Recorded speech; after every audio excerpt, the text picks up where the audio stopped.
妈妈，妈妈，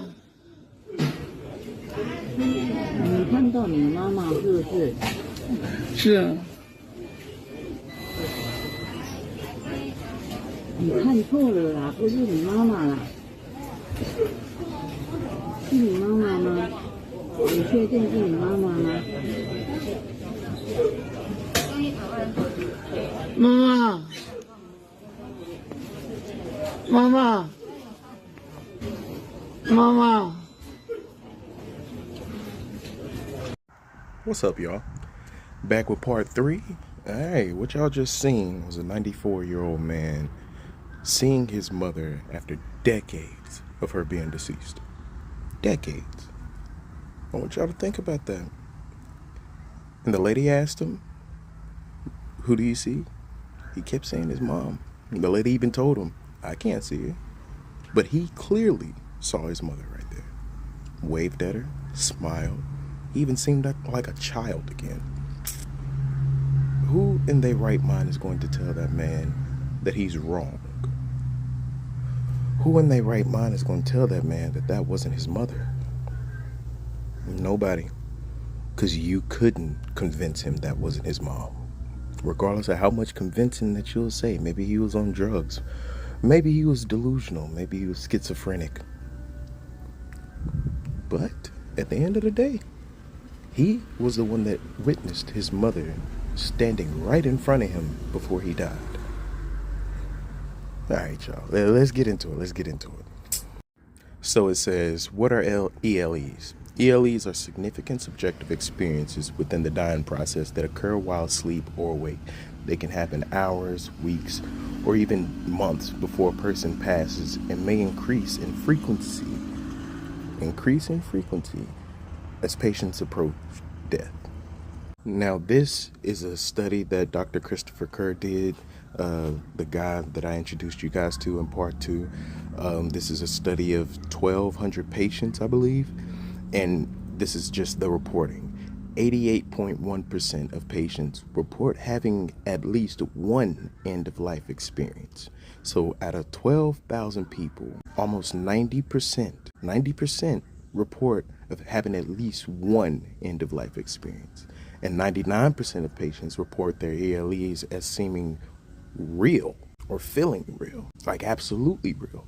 A lot of people would describe it as being more real than real life itself. And these are people that have lived decades on Earth that are reporting these things. They've lived through life, their entire life, feeling what existence feels like. And they say their ELEs feel a lot more real than existence itself. All right. And it says 60.1% of patients.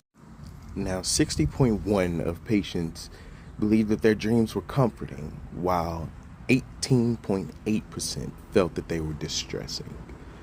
All right, there's a major reason for this one. And that thing that I was telling you about when it comes to sin, this is what brings the 18.8% that felt that it was distressing to them. Sin is what causes the distress in moments like these. Like I said, sins like murder. War. War is nothing but murder. So imagine what people that went through war go through before the process of dying. You talk about rapists. You talk about thieves. Sins that carry deep scar tissue, you have no choice but to relive. That's why it's always good to live a good life. All right. Now, these are some common themes of ELEs. It's a sense of comfort. When people are about to pass, usually once they know or start having these dreams and visions, they receive a deep sense of peace in their passing. A lot of people don't understand, but it's because of specific reasons that we'll get into in later parts. Preparing to travel somewhere. Talking to one of my friend's great-grandmothers before she ended up passing. She actually was telling me about a dream and vision that she had where she was actually engaging in a party with her and family members that were deceased. Like all the family members that deceased through her past, her husband, everybody that she loved. She was there with a party. Everybody was partying. And at one point in the dream, everybody got up to leave. All right. Now, once everybody got up to leave, they all walked through the door. And it was one person that stood behind because she was trying to go through the door with them. But they ended up telling her, it's not your time yet. Trust me, you'll be coming soon, but it's just not your time just yet. And they proceeded to close the door, and she woke up. That next day, she started preparing to go somewhere. All right? Now, if y'all start seeing that in your elderly people, understand that process is probably starting. Watching or engaging with the deceased, the story I just gave. Watching or engaging. The man in the beginning of this video actually seeing his mother, seeing her and engaging with her, telling her hello, waving, indicating that she was waving at him. You know, these things actually happen. All right. Loved ones waiting. I just gave you a story, an actual story of my own experience. And plus you just seen a glimpse of what it's like at the beginning of this video to see someone actively watching their loved one. You know, their loved one is waiting. All right. Then you got occasionally past traumatic life experiences. That is a big one, and this is the one that can actually be scary to witness.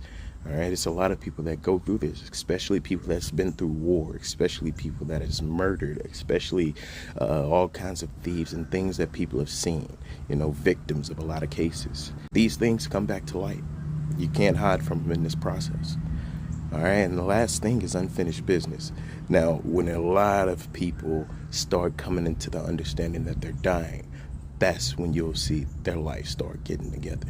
Now, somebody that's usually, you know, disorganized, or somebody that's usually messy, once the process of death starts kicking in, maybe that person will start tidying things up, start organizing things.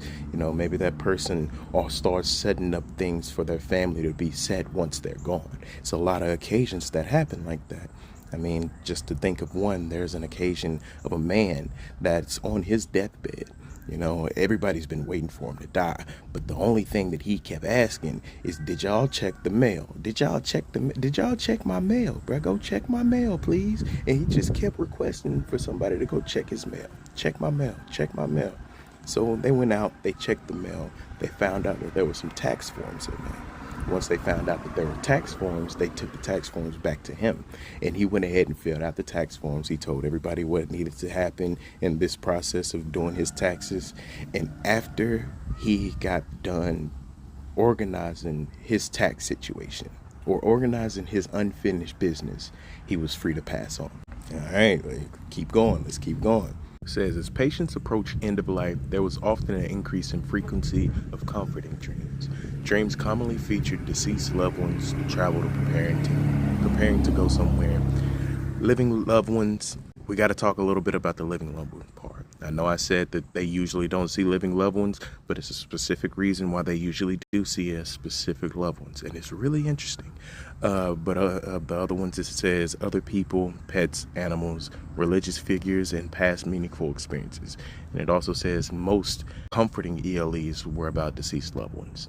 All right, now just to go into a little bit of glimpse of what the living loved ones, them seeing living loved ones, those are called shared death experiences. It's experiences where someone in the living is actively participating inside of someone that they love's ELE. Sounds crazy, but inside of certain dreams and inside of certain visions, if the person that they love is also sleeping or is also in a sleeping state, there are occasions where the living person is able to cross over into the ELE vision or dream to interact with their loved one last time. It's a beautiful thing, man. It's a beautiful thing. But it also says religious figures and past meaningful experiences. I would like to touch on the religious figures for a moment. All right, so when it comes to the religious figures, yes, religious figures pop up, you know, but I chose the video at the beginning for a specific reason. That specific reason is to show that this process is not a cultural process. This is a humanitarian process. This is something that goes on globally, across the world, worldwide. All right. So when it says religious figures, that means religious figures of every religion. There's a lot more to talk about that. I mean, a lot more to talk about that. And as we go deeper into these parts, I will go deeper and deeper into the religious figures. I will go deeper and deeper into what people are seeing in heaven. I will go deeper and deeper into a lot of these different things. All right. But I just wanted to make sure y'all understood that this is not a cultural thing. This is something that humanity has to go through as a collective. Nobody escaped it. Nobody. All right. So that's it for part 3. We got part 4 coming real soon. Just letting y'all know that there's actual scientific method behind death. All right. It's something that we can all partake in, something that we can use to understand death, something that we can use to understand the afterlife, you know, and it's also something we can use to understand the elderly. All right. But hey, stay tuned, y'all.